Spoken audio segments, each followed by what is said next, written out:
lost count of the number of letters I've sent to the agencies with requests that they have not responded to. So when they say, oh, we've been there, we've testified, we've responded to everything, in fact, they have not. These 9 providers went from collecting about $8 million in 2023 to more than $16 million in 2025.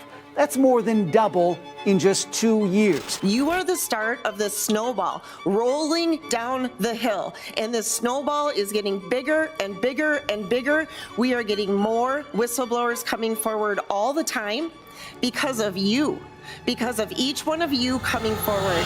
So the deadline was passed. Ilhan Omar did not respond. The agency officials were literally in the building and they still didn't show up. So today we're going to talk about what happened yesterday with the Minnesota Fraud Committee and what they uncovered at their final hearing, who's running from accountability, and what this silence tells us. Let's get into it. So here's where we are. Ilhan Omar had a formal deadline yesterday, Tuesday, to hand over written and electronic communications tied to the $250 million Feeding Our Future fraud. She did not respond. Not a statement, not a letter. And it wasn't just Omar. The committee held the final hearing of the session and invited agency officials from the Department of Human Services, the Department of Education, and the Department of Children, Youth, and Families to come and answer questions. They were in the building. I've lost count of the number of letters I've sent to the agencies with requests that they have not responded to. So when they say, oh, we've been there, we've testified, we've responded to everything, in fact, they have not. And I have many outstanding requests to the agencies that I'm still waiting on.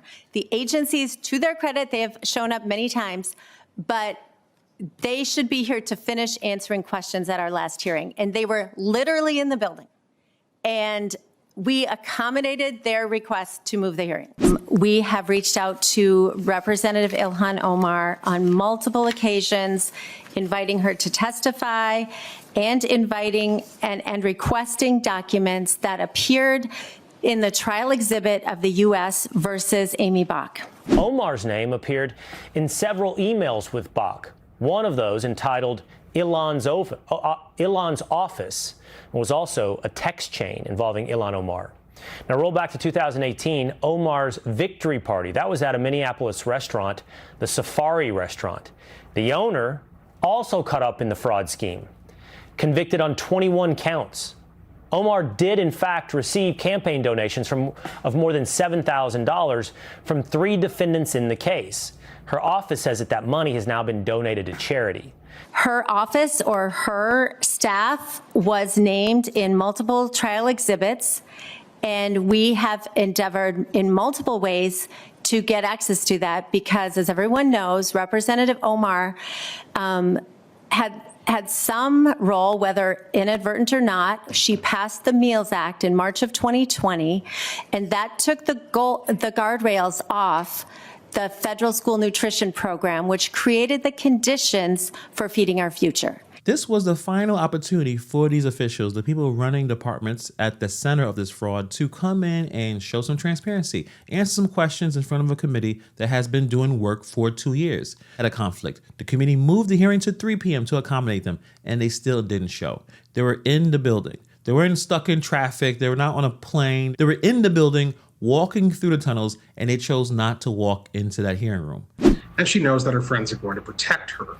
And so we're in a situation here where both she individually and the Democrat Party collectively in the state is defying the very justified expectation of the people of this state and the people of the United States to account for all of these red flags that indicate that she was very likely entwined in the billions of dollars of fraud that we've seen here in our state. Now think about that alongside Ilhan Omar, a Tuesday deadline. Documents that they wanted to see, her written communications with Feeding Our Future connected parties, the same people who showed up in court exhibits with her office name attached, and she gave them the same thing the agencies gave them, nothing. When everyone is connected to the same story decide not to show up at the same time, that seems like it's some kind of coordination going on. Like, it sounds like a strategy. And that strategy is, if we don't answer, maybe all this will just go away. But here's what they don't understand about the committee chair. She said it herself. She has sent so many unanswered letters that she lost count. The silence is not protection. The silence is evidence. I'm claiming these facilities are committing fraud. I'm destroying their businesses. Why aren't they suing me? They know where I live. They know who I am. Nothing. But what I can tell you is I had to put up security cameras around my house and spotlights because people were showing up at my house at 1 and 2 and 3 o'clock in the morning. I had to get a gun permit to protect my property, all because I took this on.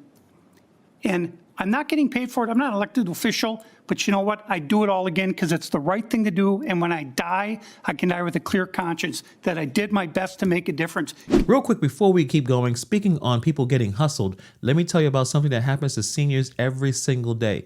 Medicare agents steering people into plans that pay the agent more, not plans that fit the person. It's a legal hustle, and most people don't even know about it until it's happening to them.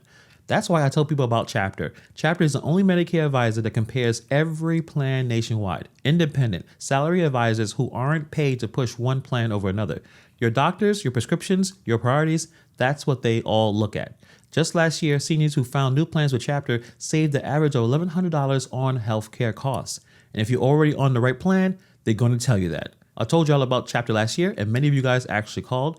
Linda told me right after her call, Medicare finally made sense to her. That's what real help looks like. It's free, under 20 minutes. The number is 570-906-8018. Make the call and save on Medicare today. Now, let's talk about what the feds actually found when they executed those 22 search warrants. Because while Omar was staying quiet and the agencies are dodging hearings, investigators were hauling boxes out of daycare centers across Minneapolis. And the numbers they found inside those boxes are staggering. 9 daycares, 8 years. Let's look at what the state was actually sending them. I want to focus on those 9 daycares raided by the feds. We have learned the state sent them $67 million in the last 8 years.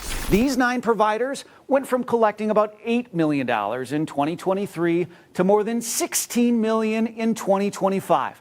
That's more than double in just 2 years. But then look at this. The number of kids served remained relatively flat. A little fluctuation, but right about 1,000 kids every single year. Who's watching this?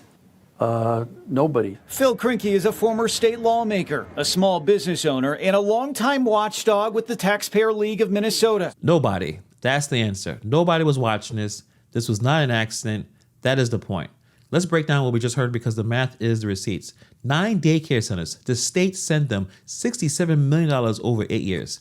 In just the last 2 years alone, the money they collected was more than doubled, from $8 million to $16 million. The money doubled. The number of kids that were supposedly serving, flat, 1,000 kids every single year, but the money kept going up, but the kids staying the same. Now, you don't need to be a forensic accountant to know what that means. If you're serving the same number of children but collecting twice as much money, you're not serving the children, you're just collecting money. And then the investigator that said something that should make every taxpayer in Minnesota very angry. When he asked who was watching this, whose job was to catch the doubling of payments against flat enrollment, the answer was nobody. In 2019, the legislative order literally warned state leaders that this program integrity controls were not sufficient to prevent or detect or even investigate fraud. They were warned, they didn't act, and then the money just doubled. This is the bucket with a hole in it that the watchdog described. They just kept pouring water in, and nobody checked the bucket. While Omar legislation removed the guardrails, while the agencies ignored the committee's letters, while 9 daycares quietly collected $67 million from the state of Minnesota, nobody was watching. Now, here's where it gets personal, because while the agencies were dodging hearings and the money was doubling, there were people inside the system who saw it happening and tried to stop it. And what happened to them tells you everything you need to know about how deep this goes. A former DHS investigator with decades of experience testified about exactly what happened when he started asking the right questions. In roughly mid-2017, I started to notice a change, that there was pushback, on us initiating and completing childcare investigations. And then in the second half of 2018, when the OLA was doing its special review of childcare, and I was answering questions posed to me by the OLA in an email, and the document that I wrote and forwarded to my superiors, they didn't want that document going to the OLA because what they told me was, this is going to make us look bad. And then I refused to make changes to the document. And I said, if you want to send a different answer to the OLA, feel free, but take my name off it. But if my name is going to be on a response, it's going to be the document that I prepared. From that point on, it was almost like all-out war, with the upper echelon of DHS focused on shutting down child care provider investigations. And it was done, I talked about them spending $90,000 on a consultant to discredit our allegations. They had that continuous improvement program, which was basically a way of bullying and harassing our investigators. And they changed, the way we would do investigations, and they changed how it was decided which centers would be investigated. That was taken out of my hands and the hands of the CCAP supervisor that worked for me. Again, we had 70 years of criminal investigative experience between us.